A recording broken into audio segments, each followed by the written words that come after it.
Selanjutnya itu pembahasan untuk unit kompetensi 6 tentang mengidentifikasi kesenjangan kompetensi. Nah, untuk langkah-langkahnya kita mengumpulkan informasi tentang kesenjangan kompetensi. Yang kedua, melakukan analisa data informasi kesenjangan kompetensi serta memberikan rekomendasi pembelajaran dan pengembangan. Untuk EK1 yaitu mengumpulkan informasi tentang kesenjangan kompetensi. Nah, ini adalah form untuk penilaian kinerja. Untuk nama karyawan yang akan dinilai yaitu atas nama Ariel dengan jabatan staf, divisinya PPSDM, nama atasan Andika, dan jabatannya manajer. Untuk value indikator yang akan dinilai yaitu dari integritas, kerja tim, komunikasi, orientasi hasil, serta pengambilan keputusan. Nah, ini adalah contoh kamus kompetensi inti dari integritas.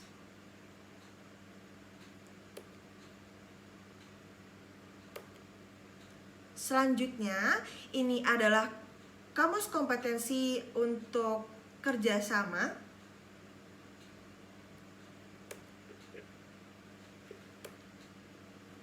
Yang ketiga ada kamus kompetensi untuk komunikasi.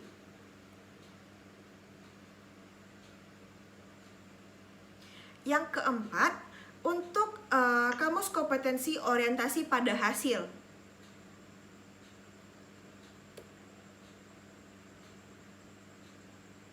Yang kelima, itu untuk kamus kompetensi pengambilan keputusan. Nah, itu adalah untuk kamus kompetensi yang akan kita nilai. Nah, di sini ada matriks kompetensi dari standarisasi kompetensi pada PT Supermart. Untuk manajer itu integritasnya di angka 4, kerjasama angka 5, komunikasi angka 5, orientasi pada hasil angka 4, untuk pengambilan keputusan angkanya 5. Nah, untuk supervisor di human research itu integritas 3, kerjasama 3, untuk komunikasi 3, orientasi pada hasil 2, serta pengambilan keputusan 2. Untuk supervisor rekrutmen dan training, untuk integritas 3, kerjasama 3, komunikasi 3, orientasi pada hasil 2, serta pengambilan keputusan 2. Selanjutnya matriks kompetensi dari staf yaitu pramuniaga, integritas 1, kerjasama 2, komunikasi 1, orientasi pada hasil 2, pengambilan keputusan 1. Untuk kasir, integritas 1, kerjasama 1, komunikasi 2, orientasi pada hasil 2, serta pengambilan keputusan 1. Untuk yang non-staff, kita mengambil untuk office boy dan security. Untuk integritas, kerjasama, komunikasi, orientasi pada hasil, serta pengambilan keputusan, itu di angka 1. Nah, untuk EK2 kita melakukan analisa data dan informasi kesenjangan kompetensi. Dengan metode analisis data, kompetensi pekerja ditetapkan tata cara penggalian data dan informasi yang berlaku. Data kompetensi pekerja dianalisis sesuai dengan jenis dengan klasifikasinya. Serta yang ketiga, kesenjangan kompetensi pekerja diidentifikasi berdasarkan laporan hasil dan ajuan atasan pekerja yang bersangkutan. Untuk rekapitulasi penilaian perilaku untuk di rekapitulasi penilaian perilaku di Juli hingga Desember di 2021 dilihat masih ada untuk staf pramuniaga yang masih belum kompetensi atau belum kompeten, baik dari pramuniaga maupun dari office boy dan security. Semuanya masih banyak yang belum kompetensi karena pada bulan sebelumnya atau periode sebelumnya itu belum diadakan lagi untuk pelatihan selanjutnya. Dengan total penilaian kompetensi yaitu sebesar 10 yang kompetensi dengan persentase 59%, serta yang belum kompetensi atau kompeten itu totalnya sebanyak 7 orang dengan persentase penilaian yaitu sebesar 41%. Nah, setelah dilakukan rekapitulasi penilaian perilaku yang direvisi, itu adalah bulan Januari hingga bulan Juli, itu terlihat hampir 94%-nya sudah kompeten.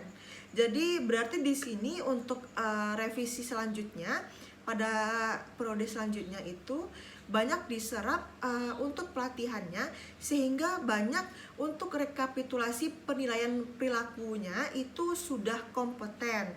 Nah, untuk penilaian kompetensinya yaitu sebesar 16 orang yang sudah kompeten, yaitu persentasenya sebesar 94%, dan untuk yang belum kompetensi 1 orang dengan persentasenya yaitu persentase penilaian kompetensinya yaitu sebesar 6%.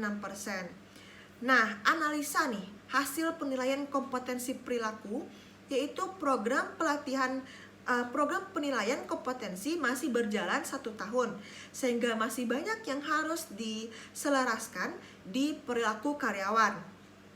Yang kedua itu keterlibatan dari top manajemen untuk menjadi role model masih belum kuat.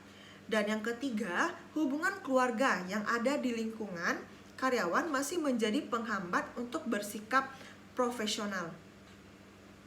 Nah, ini adalah contoh identifikasi kebutuhan pelatihan berbasis kompetensi perilaku.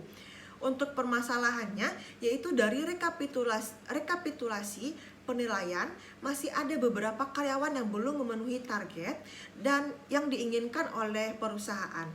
Untuk dampak yang ditimbulkan, hasil kerja menjadi kurang optimum dan menjadi terkendala. Penyebabnya, masing-masing karyawan masih kurang sadar dalam mendisiplinkan diri, dan hal itu berpengaruh kepada hasil kerjanya. Nah, solusinya akan dilaksanakan training lanjutan, yaitu dengan topik Service Excellence. Waktu pelaksanaannya 28 November tahun 2022, pesertanya staf pramuniaga, sifatnya internal, dan memberikan solusi lain yaitu memberikan kamus kompetensi. Nah, rencana pelatihan berbasis kompetensi tersebut akan dilaksanakan pada tahun selanjutnya dengan narasumber HRD, materi pelatihan Service Excellence. Untuk rencana pelaksanaannya akan dilaksanakan pada awal tahun di bulan Januari, bulan kedua. Diketahui oleh supervisor dan HRD manager. Sekian yang dapat saya sampaikan. Terima kasih.